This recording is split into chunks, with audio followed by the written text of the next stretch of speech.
तो प्रदेश की, जैसे कि आप सभी को जानकारी है कि प्रदेश की सरकार एक लूली लंगड़ी सरकार है। सभी को इस बात की जानकारी है कि बहुजन समाज पार्टी, समाजवादी पार्टी और निर्दलीयों के सहारे सरकार टिकी है। और जो कांग्रेस पार्टी है उसके विधायकों में भी आंतरिक विद्रोह और असंतोष का माहौल है। आप सबों ने देखा होगा, पंचूलाल मीणा एक विधायक हैं, वो इस्तीफा लेके मुख्यमंत्री कमलनाथ जी के यहाँ पहुँच गए थे। ऐसे दर्जनों विधायक हैं जिनके मन में असंतोष का भाव जगा।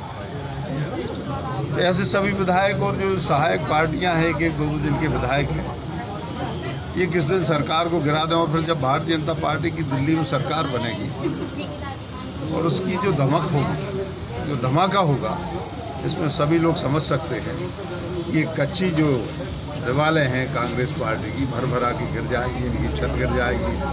मैदान में खड़े अकेले कमलनाथ जी ने। टेंडर घोटाले का एक मामला सामने आया कि FIR उसमें हुई है।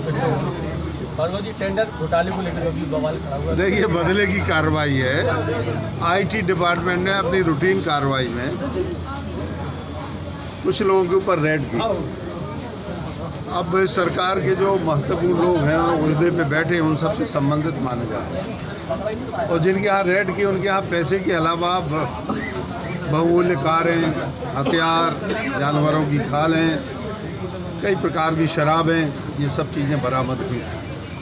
मैं सिर्फ ये कहना चाहता हूँ कि राजनीति में शुचिता और शुद्धता लाने के लिए जिसकी बात कांग्रेस पार्टी करती है, उसके इर्द गिर्द मैंने देखा कि पिछले 3-4 महीने से, जब से इनकी सरकार बनी थी, तब से लेके अभी तक, मंत्रालय से लेके और गांव की गलियों तक जो दलालों का साम्राज्य स्थापित हो गया था, बगैर पैसे दिए कोई काम नहीं होता था। 6-6, 7-7 हज़ार प्रवेश पत्र बल्लभ भवन के बनाए गए, जो भारत के इतिहास में और मध्य प्रदेश के गठन के बाद से आज तक इतने प्रवेश पत्र कभी बल्लभ भवन के नहीं बने। स्वाभाविक था कि कहीं कुछ असामान्य हो रहा है। और वही बात रेड के बाद सामने आई।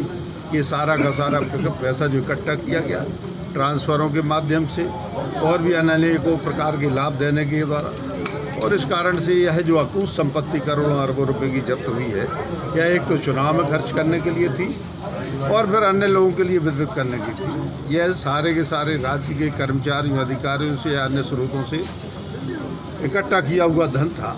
अब जब ये रेड हुई तो रेड के बाद में उसकी प्रतिक्रिया में कोई मामला ही टेंडरिंग का या दूसरा उठाना, मैंने पहली बार ऐसी FIR सुनी और देखी है जिसमें अज्ञात राजनीतिक, अज्ञात अधिकारी, अज्ञात लोग, इस प्रकार की कभी FIR होती है?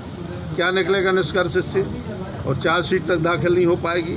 तो कुल मिला के लोगों को बताने के लिए बदले की भावनाई कार्रवाई से कि लोग दब जाएँ, भारतीय जनता पार्टी के लोग काम नहीं करें, दब जाएँ, अधिकारी दब जाएँ, उनको दबाने के लिए, उनको भयभीत करने के लिए यह एक असफल प्रयास है। इससे कोई किसी के ऊपर कोई फर्क नहीं पड़ता।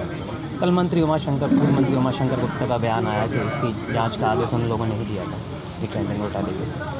नहीं, जांच होना चाहिए। मैं भी तो कह रहा हूँ, यदि कहीं कोई गड़बड़ी हुई है और जिसने भी की हो, चाहे वो राजनीतिक हो, चाहे वह व्यक्ति अधिकारी हो या फिर व्यापारी हो या फिर कोई ठेकेदार हो, कोई भी हो, यदि उसने गड़बड़ी की है, मैनिपुलेशन हुआ है, टेम्परिंग हुई है या फिर अन्य किसी प्रकार से छेड़छाड़ हुई है और अनुचित लाभ लिया गया है, तो इसकी निष्पक्ष जांच करके और जिन लोगों ने भी सब किया है उनके लिए तुरंत जेल भेजने की कार्रवाई यह कांग्रेस पार्टी सरकार करे, कोई आपत्ति नहीं।